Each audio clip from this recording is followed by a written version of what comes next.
BCG limited ने forfeit किए हैं 75 शेयर्स जिनकी फेस वैल्यू है ₹10 पर शेयर और इनको इशू किया गया था by the company at a premium of ₹4 पर शेयर।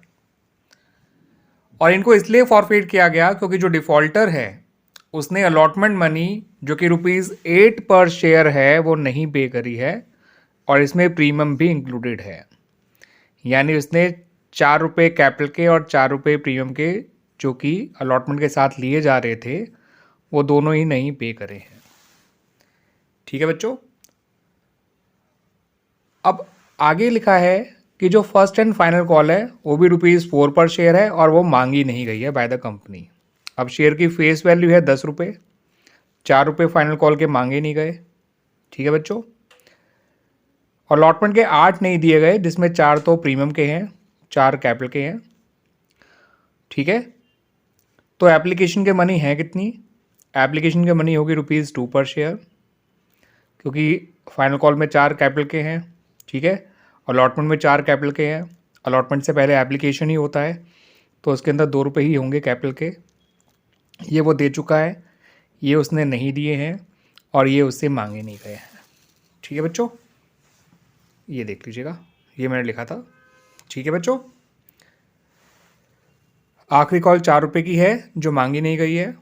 अलॉटमेंट ₹8 की है जिसमें 4 कैपिटल के हैं और 4 प्रीमियम के हैं, तो एप्लीकेशन ₹2 की ही होगी। 10 में से 4 और 4 हटा दीजिए, 8 तो बचा 2। 2 वो दे चुका है एप्लीकेशन के, 8 उसने अलॉटमेंट के नहीं दिए जिसमें प्रीमियम भी इंक्लूडेड है। ₹4 फर्स्ट एंड फाइनल कॉल के मांगे नहीं गए हैं। ठीक है बच्चों, तो इन शेयर्स को जब रीइशू किया जाएगा तो वो इस तरह से किया जाएगा कि उन्होंने कहा है खुद भी कि फॉरफिट शेयर को ₹15 पर शेयर रीइशू करा गया है फुली पेड अप मानते हुए। यानी कि रीइशू करते समय बैंक में तो ₹15 पर शेयर डेबिट करेंगे और शेयर कैपिटल में ₹10 पर शेयर क्रेडिट करेंगे। फुली पेड का मतलब फेस वैल्यू होता है जो शेयर कैपिटल में आएगी at the time of reissue. ठीक है बच्चों, तो इसका मतलब जो शेयर जो हैं वो रीइशू हो रहे हैं प्रीमियम पे एट अ प्रीमियम ऑफ ₹5 पर शेयर। आपसे क्वेश्चन में एंट्रीज पास करनी है आपको, और पहले फॉरफिचर की एंट्री पास की जाएगी, फिर रीइशू की and then gain on reissue of the forfeit shares की। ठीक है बच्चों,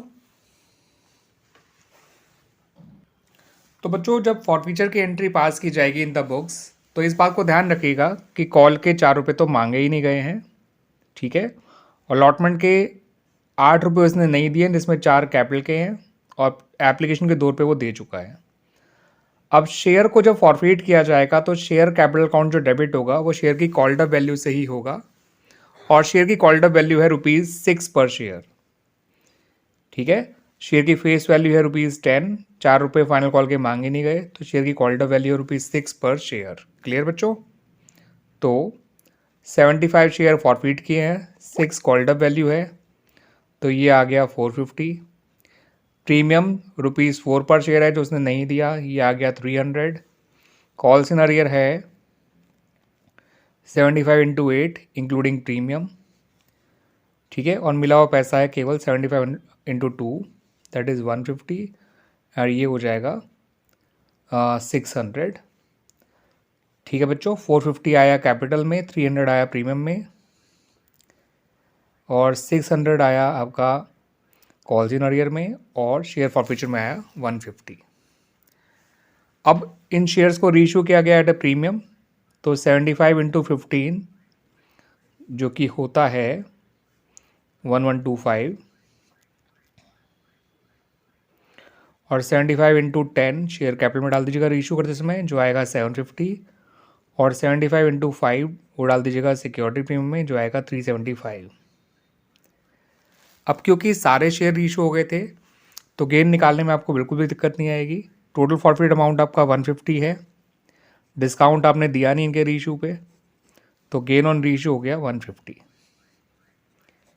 ठीक है बच्चों, तो gain on reissue of forfeit share हो गया ₹150। ठीक है बच्चों, शेयर की कॉल्ड अप वैल्यू 6 क्यों आई? क्योंकि आखिरी कॉल ₹4 की मांगी नहीं गई थी, ₹10 में से 4 हटा दिए तो कॉल्ड अप वैल्यू 6 पर शेयर है। प्रीमियम इसलिए डेबिट किया गया क्योंकि प्रीमियम मिला नहीं था। और कैसे पता चला कि प्रीमियम नहीं दिया? क्योंकि उसने अलॉटमेंट नहीं दिया और प्रीमियम अलॉटमेंट के साथ ही था। अरियर में टोटल 8 रुपये लिखे गए इंक्लूडिंग प्रीमियम, क्योंकि अगर प्रीमियम का पैसा नहीं मिला तो उसको डेबिट किया गया है और वही अमाउंट अरियर में इंक्लूडेड भी होगा, दैट्स वाई। और शेयर फॉरफीचर में जो कैपिटल का मिला हुआ पैसा है वो केवल ₹2 पर शेयर है, जो एप्लीकेशन का था वो क्रेडिट कर दिया गया। शेयर्स प्रीमियम पर रीइशू करे गए हैं, 15 रुपये का बेचा है, 10 रुपये पेडअप माना है। फुली पेडअप का मतलब फेस वैल्यू होता है जो कैपिटल अकाउंट में जाता है। 10 कैपिटल में गया, 15 बैंक में गया, तो 5 रुपये एक्स्ट्रा जो लिए गए हैं वो सिक्योरिटी प्रीमियम में चले गए।